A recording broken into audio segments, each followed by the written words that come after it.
Hello everyone, I'm Eddie V. Welcome to the channel, and in today's video I'm going to be reviewing the 2021 Toyota Supra GR.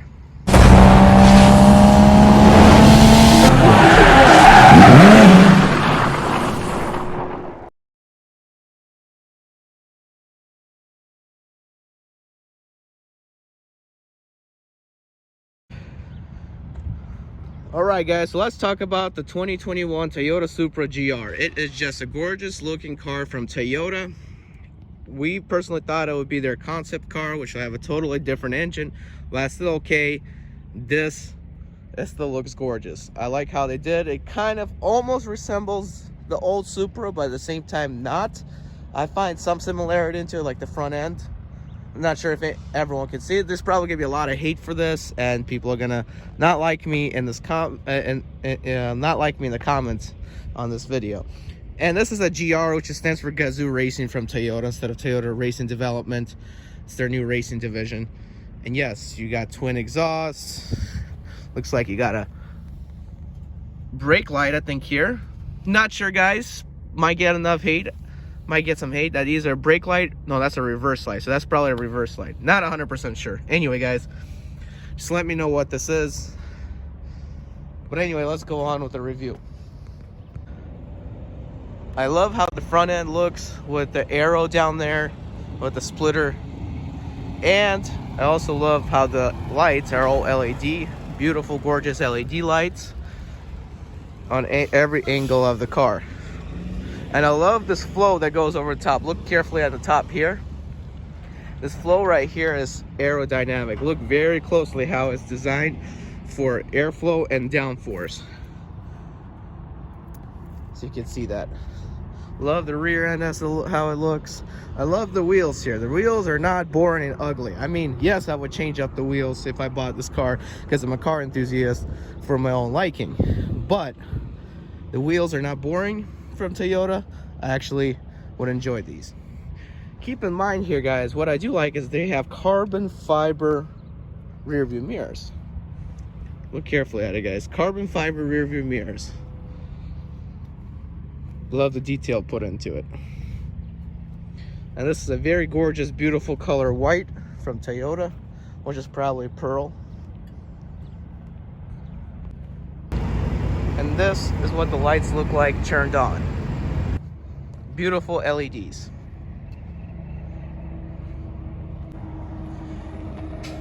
And in the back as well, if you can see it.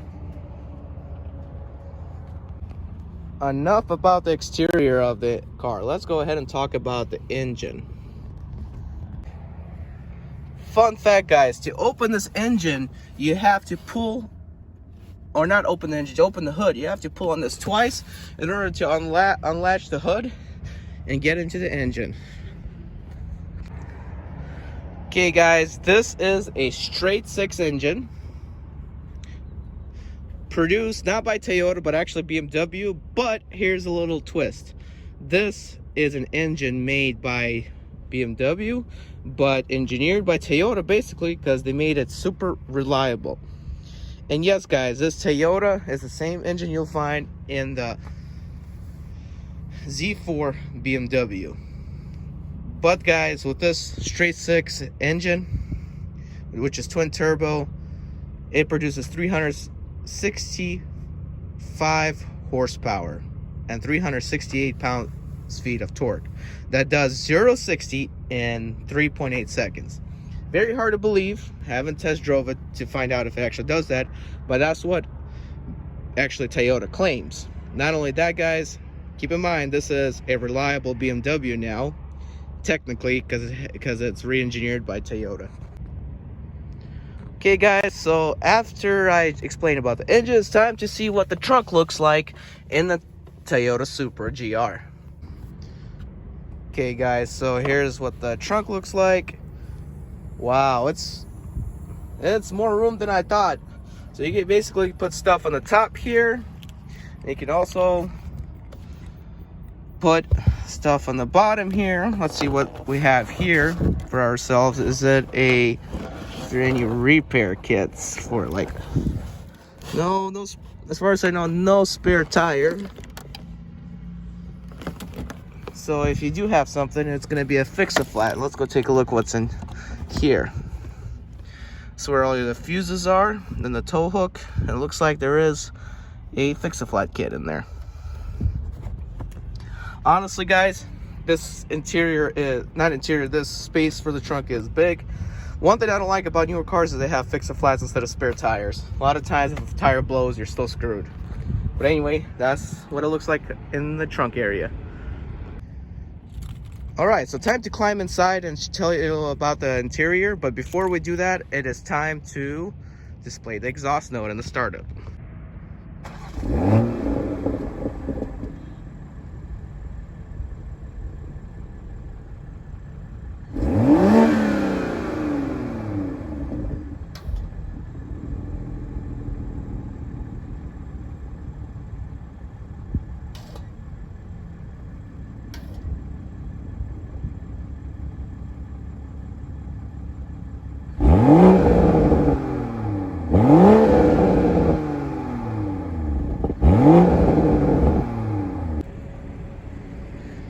So guys, this is what a Toyota Supra key looks like. Not too boring actually. I like it, but the fact that it feels light and plasticky, that it's about to break apart, I'm not a fan of. But it's not going to break apart. It just feels really light. I like heavier key fobs with more quality. This is just plain plastic. Now let's go talk about the interior. Okay guys, so interior right here, you have standard just black plastic. Keep in mind that you have to open the trunk over here. There's the button for that. The hood latch is up there. That's what the seating looks like in both areas. It's only a two-seater, no rear seats at all.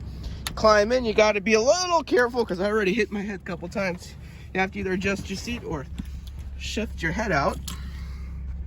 Basically, move your head out of the way because a lot of times I hit against this pillar thing right here against the roof because it's a very low car. Right away, you can see, guys, you have a heads-up display as well and the speed limit of where you at on the road. This is what the steering wheel looks like. You got paddle shifters. You have a very similar steering wheel to what a BMW looked like, except it's rebadged to Toyota. So I had on my 7 Series, I had very similar buttons. Also, guys, down here is actually your following distance for the lane keeping assist and everything for your cruise control while you're driving. And also, guys, this is what it looks like when you're parked. I like right here, here's your cup holders, a little storage space up here. You cannot open this as far as I know, so you cannot store anything there, but you can store something in here. So also you can throw it in there. And also here's another storage space. Glove compartment, rather smaller. Keep in mind this car is on the smaller side, and on each door the pockets are exactly that size. Here's the driver door for a comparison. Very small size, just you can put maybe your phone or something. So that is the storage space. Climate control, pretty good. You can control the speed of the fan through these little knob things over here. Your four-way flashers are here. So guys, there's only 2 modes, unfortunately, in this car, and that is normal and sport. And you see, if you can see the difference, the gauge cluster changed automatically. So this is what the gauge cluster views: your fuel levels on the left, your coolant level on the right, and your speedometer, and that you're in park. As far as the display goes, guys, you click on menu and you can switch your navigation, and here's all the options like radio. You got a connected service like weather and everything, communication, which is telephone, my vehicle, notification. So it probably does have Apple CarPlay. I'm just not 100% sure. As a matter of fact, it probably does. If I'm not mistaken, guys, this pocket right here is where you keep your phone. Actually, you can keep your phone there. I don't know if it has Apple CarPlay. It probably does, so you can connect your phone here. Also, you pull this out, you have another port here to charge whatever you got. Right here, guys, you could do safety system, and you could do the parking assist. You could do the traction control here, and also this is the stop start. So when basically you're stopped, the car automatically turns off, and then when you hit the gas, it turns on and starts driving when you actually ask for the gas. What I don't like about these guys is that I hate them. They destroy your starters and your spark plugs, in my opinion. I would rather keep it off. It, in my opinion, really does not save on fuel. I do apologize, guys, if I'm making wrong facts about the car. It's my first time. I didn't have much to read up on it, so I'm just going basically how I see it. So we can go to media, then we can go to menu for map, and this thing right here will control the side, just like in the BMW. So yeah, this thing controls the back and forth, and that if you do this way, it controls how far away you want to see the navigation. The shifter is pretty similar to a BMW. You still have to press this, and then you just put it into drive, and then you go into drive. No sunroof, unfortunately, in this car, which I wish I had, but that's okay. All right, one thing I would like to say, guys, what BMW has did. Not sure if it's in the Z4, but I know it's for sure in the the 435i or 440i, whatever it was, coupe. Basically, the seatbelt here is kind of hard and farther to reach when you climb in. But in the BMWs, not sure if they do it in all coupe models, the seatbelt actually holder sticks out, and then you can just pull it and latch it over. So basically, a seatbelt, I have to, with my right hand, kind of stretch to get it. But once I got it, it's pretty easy rather to put on. But I wish Toyota would implement that, because that would make life a whole lot easier. Okay, guys, so as I'm driving, you can see the speedometer right here and the speed limit as well, and in the heads-up display as well. Okay, right away when I'm driving, guys, I can hear a very nice exhaust note, and I can hear the turbos spool up as well. Not sure if you can hear that, but let me down you. You can hear a little bit of pops in the back. Not sure if the camera shows that, but there is pops in the back, and I'm enjoying it so far. Okay, guys, so driving on the freeway right now. This is a stock, so it's not too loud in sport mode. Also, to let you know, guys, it has 8 gears, so it's an 8-speed automatic transmission. I'm pretty sure it's a dual clutch transmission, not 100% sure, but it shifts fast. Let's just say when you give it a gas, it doesn't give it a gas. I'm gonna flip the throttle a little here, and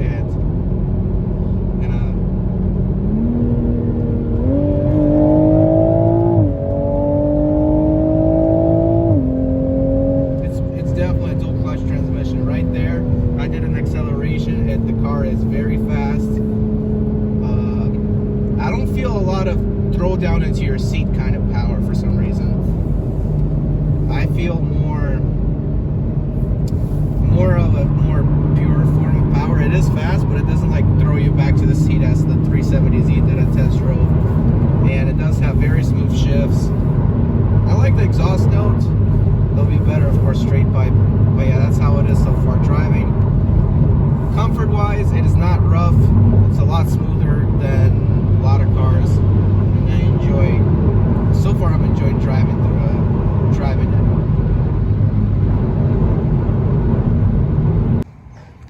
Okay, guys, so even though it's a Toyota, look at the luxury it still has. Watch this. Time to unlock it. There you go. So, guys, this car probably does 0 to 60 in 3.8 seconds or 4 seconds, but here's the reason why I can't really achieve that. These Pilot Super Sport tires are to their minimum tread. I could literally feel my finger at the very minimum tread mark, which is why I actually can't put down the power and spinning more tires. So with this review, I'm going to drive more careful, and I'm also going to try to ease up on the throttle a little to get more power down put efficiently.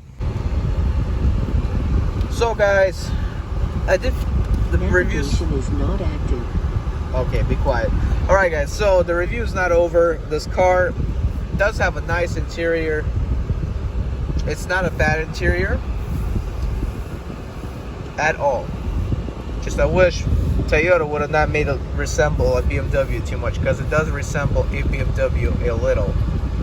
Because the fob, like I said, looks like a BMW, and so is the steering wheel. Okay, guys, so what I'd like to mention about this Toyota Supra GR is that the brakes are really good. I just did a brake test, and they are actually pretty good. very good actually, as a matter of fact. So this is a very good driver's car. Like, I mean, very good. The only issues that I have with it is putting down the power, because this is a Turo rental and I just can't put down power because it just spins out right away. I'm glad I have traction control. It's just the tires are bare. So I'm going to try to put down power better, but unfortunately I'm going to have to do it like this. Okay guys, another thing I want to add about the Supras that I hate, or anything to do, is front mounted license plates. I think they make the car look ugly. I'd rather get a bumper delete for the front license plate and put it to the side than have it in the middle like that. It just destroys the whole view of the car. But that's because this car looks like originally came from New York, state of New York, and in the state of New York they want you to have a front and rear license plate, while, as you can see, some cars don't even have a front license plate. Okay guys, so fueling, all you do is push on this and it pops open. I don't like how these new cars do it, honestly, because of the fact that there is no button from the inside of the car to open it. I'd rather have a button on the inside of the car to open the fuel cap, because I like it that way. I don't like this too much, even though it locks. When you lock, so nobody can actually steal your fuel. So I am fueling the Toyota Supra. The Toyota Supra does 30 miles per gallon on the highway and 22 in the city, with a combined probably of 25. I think it's pretty good for this sports car, for that kind of MPG. Yeah, it is kind of small to ride around with. I'd rather get a 370Z than a Supra. It is very tiny inside and hard to fit, even for me as a small person. I cannot imagine with the large, if someone's tall, to try to fit in there. Keep in mind guys, the MPG I just told you is from a 3.0 twin turbo straight 6, not the turbocharged 4-cylinder. So guys, instead of Apple CarPlay, what this BMW has when you plug your phone into the charger is it has, of course it has Bluetooth, but one thing it has is this BMW is from BMW. They have the BMW Media Group, whatever app you have to download. So yeah, this Toyota shares a lot of characteristics with the BMW Z4. Okay, so I'm going to test this on the highway, but according to this right here, I'm able to see my power I'm putting down and my power, speed, and torque, and I did a split screen with the GPS as well. So once I'm on the highway, I'm going to see how well it works. 2, 3. Okay guys, so I'm at Dutch Bros right now waiting to get my coffee. But anyway, with this Supra, here's the thing. See, if I come out, I'm going to hit my head. So in order for me to have it more comfortable to come out of this tiny car and not hit the steering wheel or the head before I come out, I must lower my seat, and then it's more comfortable for me to get out. Now, in order for me to drive comfortably and actually see the road and not be afraid of hitting something, I actually got to lift the seat back up in order to see. And I'm a short person. Imagine somebody is 6 foot tall trying to climb this thing. It's pretty tight. Guys, so time to find out how well the Toyota Supra handles. Like, you do got to be careful since the tires in the rear are bald, and then we got traffic here, but we are headed to a mountain in Nevada, and so far it's handling pretty well on the turn. I'm enjoying it so far. Do wish I had a lot more room to play with though, as opposed to a car being in the way, especially the fact this car doesn't even go fast. But yeah, so far it handles perfectly. This is a very beautiful road. I like how this Toyota Supra GR handles. I wish I could push it more, but I know if I push it more, I'll probably slide and end up somewhere else where I do not want to end up at. But other than that, it handles well. You can hear the pops in the back. So yeah, it's a good handling car. Just wish it was a little bigger. And yes, it does go fast. And let's focus on this. I want you to focus on this right here. Watch this horsepower specs being thrown up. I love how this thing works right here. Watch this. Showing you how much power he's using. Ooh, somebody almost just did a wreck because they wanted to pass the slow guy. And was not looking for oncoming traffic. But, oh well.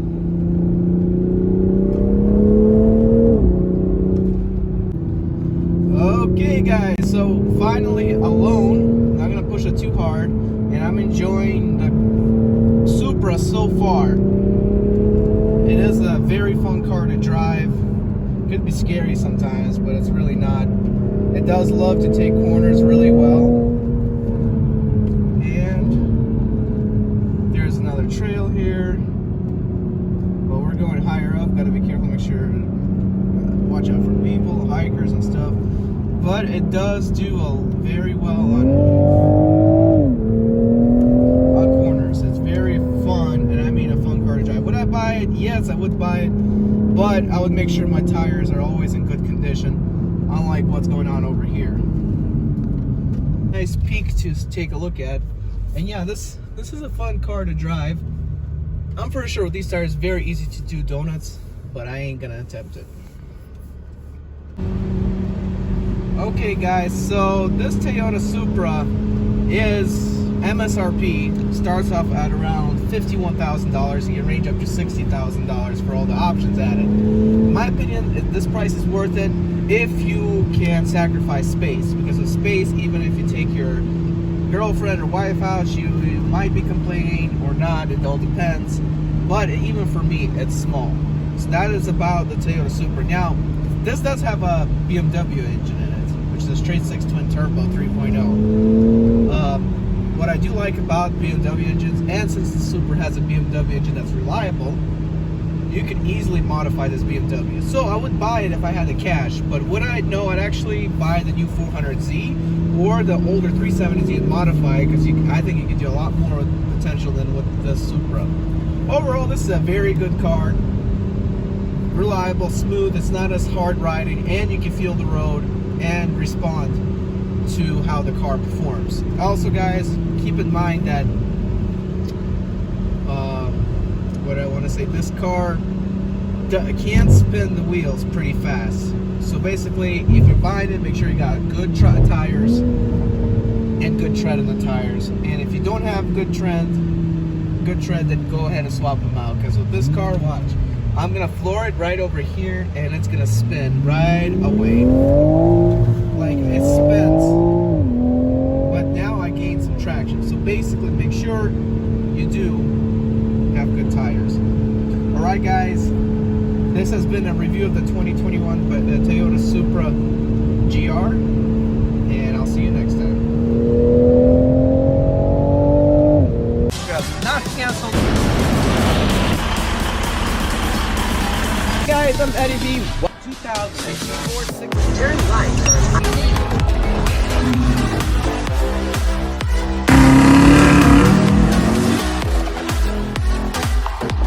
This particular package, driving attempt on the 6 Series.